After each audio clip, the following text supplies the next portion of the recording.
আজকের এই ভিডিওতে আমরা নবম শ্রেণী তৃতীয় ইউনিট টেস্টের জন্য 2024-এর যে রায়মার্টিন প্রশ্নবিচিত্রার 1 নম্বর স্কুল রয়েছে 419 নম্বর পেজে, বাঁকুড়া জেলা স্কুল। তো এই প্রশ্নপত্রের এমসিকিউ এবং এসিকিউ টাইপ প্রশ্নের উত্তর নিয়ে আজকের এই ভিডিওতে আলোচনা করব।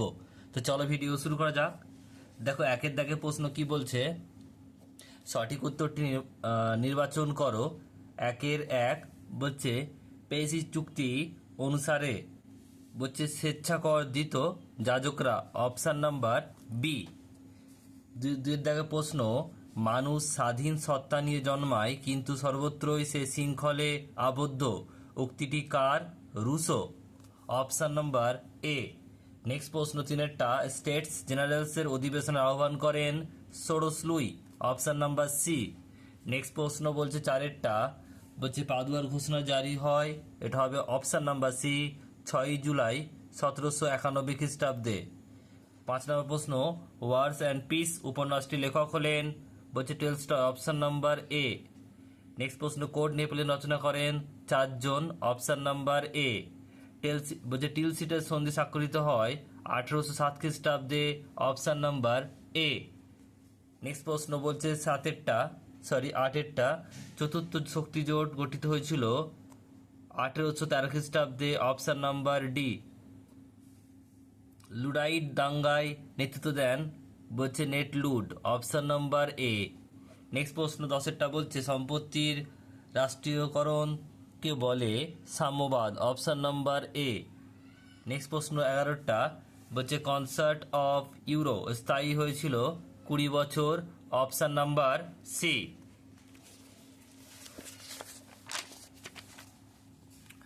নেক্সট প্রশ্ন রয়েছে, দেখো 12 নম্বর প্রশ্ন, প্রথম রেলপথ স্থাপিত হয় কোন মহাদেশে?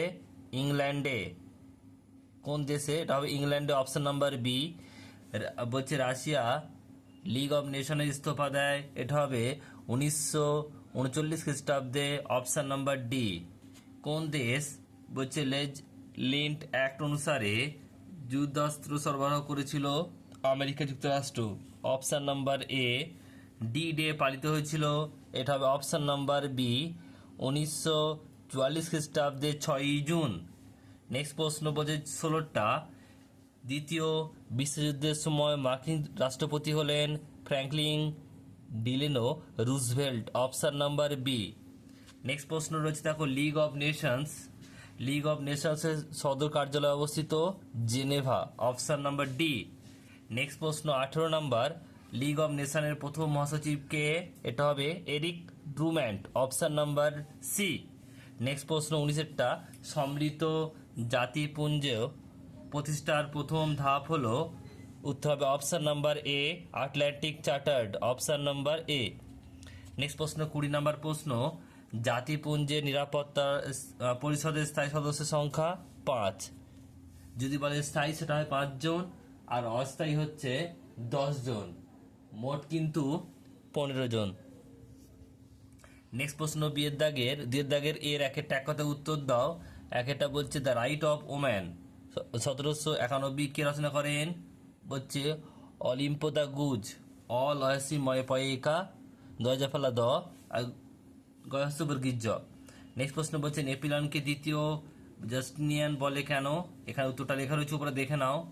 নেপোলিয়ন জাস্টিনিয়ানের মতো আইন সংহিতা রচনা করতেন তাই।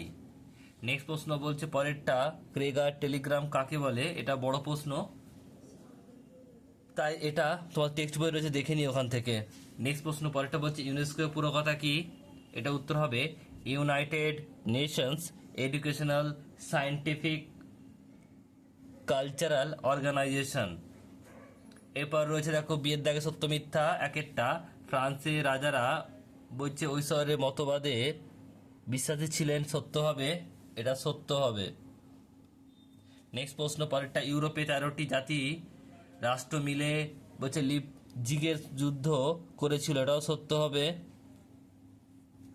নেক্সট প্রশ্ন, শিল্প বিপ্লব ও উপনিবেশিক সাম্রাজ্য বিস্তারের কারণে প্রথম বিশ্বযুদ্ধ হয়েছিল, এটাও সত্য হবে। নেক্সট প্রশ্ন, সম্মিলিত জাতিপুঞ্জের স্থায়ী সদস্য ছাড়া অন্য কোনো ভেটো ক্ষমতা প্রয়োগ করতে পারে না, এটাও সত্য হবে। নেক্সট প্রশ্ন পরেরটা বলছে দেখে নাও, পরের প্রশ্ন সি এর দাগের একেরটা বলছে পিয়েসন হলেন একজন ড্যাশপন্থী, এটা হবে ফিজিওক্র্যাট। নেক্সট প্রশ্ন পরেরটা, নেপোলিয়ান মারা যান ড্যাশ দ্বীপে, সেন্ট হেলেনা। নেক্সট প্রশ্ন 1870 থেকে 1914 খ্রিস্টাব্দ পর্যন্ত সময়কে ড্যাশ যুগ বলে, সশস্ত্র শান্তির যুগ বলে। নেক্সট প্রশ্ন জাতিসংঘের জনক হলেন ড্যাশ, উত্তর হবে উড্রো উইলসন। নেক্সট প্রশ্ন ডি এরটা স্তম্ভ মেলাও। পার্ল হারবার, এটা হবে বি হবে এটা মার্কিন যুক্তরাষ্ট্র। তৃতীয় বিশ্ব, এটা হবে লাতিন আমেরিকা। পোল্যান্ড আক্রমণ, এটা হবে 1939 খ্রিস্টাব্দ পয়লা সেপ্টেম্বর। আর বিজয় দিবস, এটা হবে 1945 খ্রিস্টাব্দ। এরপর হচ্ছে দেখো ইয়ের দাগের প্রশ্ন। ইয়ের দাগে একটা বিবৃতি রয়েছে, দেখো ফরাসি সম্রাট ষোড়শ লুই বলছে স্বৈরাচারী শাসক ছিলেন। ব্যাখ্যা নাম্বার 3 সি সঠিক উত্তর হবে তিনি মানুষের উপর অত্যাচার করেছিলেন।